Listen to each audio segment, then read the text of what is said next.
भारतीय शिक्षा समागम का उद्घाटन किया। पीएमसी योजना की पहली किस्त जारी की, जाने क्या क्या कहा। नमस्कार, आप देख रहे हैं लोकायुक्त न्यूज। मैं हूं आपके साथ रचना तिवारी। आइए नजर डालते हैं खबर की ओर। प्रधानमंत्री नरेंद्र मोदी केंद्रीय शिक्षा मंत्री धर्मेंद्र प्रधान के साथ राष्ट्रीय शिक्षा नीति 2020 के 3 साल पूरे होने के अवसर पर प्रगति मैदान के भारत मंडपम पहुंचे। यहां उन्होंने अखिल भारतीय शिक्षा सम्मेलन का उद्घाटन किया। दरअसल राष्ट्रीय शिक्षा नीति NEP 2020 की 30वीं वर्षगांठ के मौके पर इस 2 दिवसीय कार्यक्रम का आयोजन किया जा रहा है।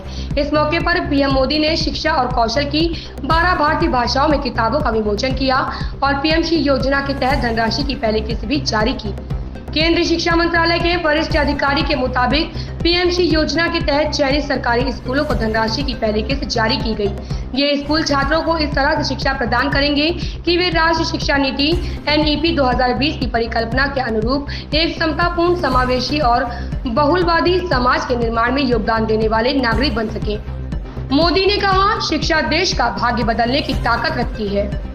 इस दौरान पीएम मोदी ने संबोधित करते हुए कहा कि शिक्षा ही है जो देश का भाग्य बदलने की ताकत रखती है। देश जिस लक्ष्य को लेकर आगे बढ़ रहा है उसमें शिक्षा की अहम भूमिका है। आप इसके प्रतिनिधि हैं। अखिल भारतीय शिक्षा समागम का हिस्सा बनना मेरे लिए भी एक महत्वपूर्ण अवसर है। पीएम ने कहा, हमारे छात्र नई व्यवस्थाओं से भली भांति परिचित।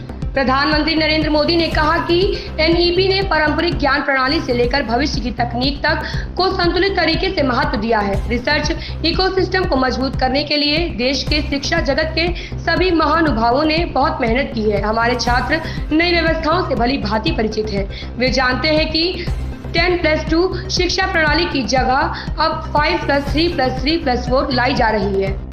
पीएम मोदी ने कहा, यह प्राचीनता और आधुनिकता का संगम।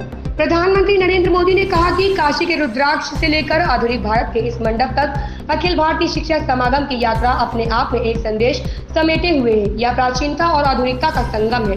हमारी शिक्षा प्रणाली भारत की परंपराओं को संरक्षित कर रही है, वहीं देश आधुनिक विज्ञान और प्रौद्योगिकी में भी आगे बढ़ रहा है। अखिल भारतीय शिक्षा समागम में 16 सत्र शामिल होंगे, जिनमें गुणवत्तापूर्ण शिक्षा और शासन तक पहुंच, न्याय संगत और समावेशी शिक्षा, सामाजिक आर्थिक रूप से वंचित समूह के मुद्दे, राष्ट्र संस्थान रैंकिंग फ्रेमवर्क, भारतीय ज्ञान प्रणाली, शिक्षा का अंतर्राष्ट्रीयकरण समेत अन्य विषयों पर चर्चा होगी। इस खबर में बस इतना ही। बने रहिए लोकायुक्त न्यूज के साथ।